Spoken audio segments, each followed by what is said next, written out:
ఫిబ్రవరి 12వ తేదీన జరిగే దేశవ్యాప్త సమ్మెలో పెద్దపల్లి జిల్లా ప్రజానీకం మరియు కార్మిక లోకం కూడా అందరూ కూడా పాల్గొని ఈ సమ్మెను విజయవంతం చేయాల్సిందిగా కేవీపీఎస్ పెద్దపల్లి జిల్లా కమిటీ తరఫున విజ్ఞప్తి చేస్తున్నాం.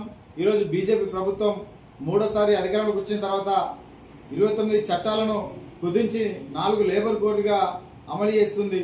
ఈ 4 లేబర్ కోడ్లలో ఏముందంటే దేశంలో ఉన్న అన్ని వర్గాలకు చెందిన కార్మికులను ఈరోజు బడా పెట్టుబడిదారులకు అనుకూలంగా వాళ్ళకు బానిసలుగా మార్చే విధంగా చట్టాలు ఉన్నాయి. ఈరోజు కార్మికులు సమ్మె చేసుకునే స్వేచ్ఛ లేదు, వాళ్ళ జీతాలను అడిగే స్వేచ్ఛ లేదు, వాళ్ళకు ఉద్యోగ భద్రత కూడా లేకుండా పరిస్థితి ఉంది.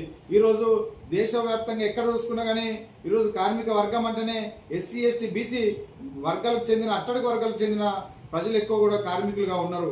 ఇట్లాంటి కార్మికుల వర్గానికి అట్టడుగు వర్గాలకు రావాల్సిన కార్మిక చట్టాల నుంచి రావాల్సిన లాభాలను ఈరోజు తీసివేసే విధంగా కేంద్ర బీజేపీ ప్రభుత్వం చర్యలు తీసుకుంటుంది. కాబట్టి దానికి వ్యతిరేకంగా పెద్దపల్లి జిల్లా ఉన్న అన్ని రంగాలకు చెందిన కార్మికులు ఈ సమ్మెలో పాల్గొని విజయవంతం చేయాల్సిందిగా కోరుతాను.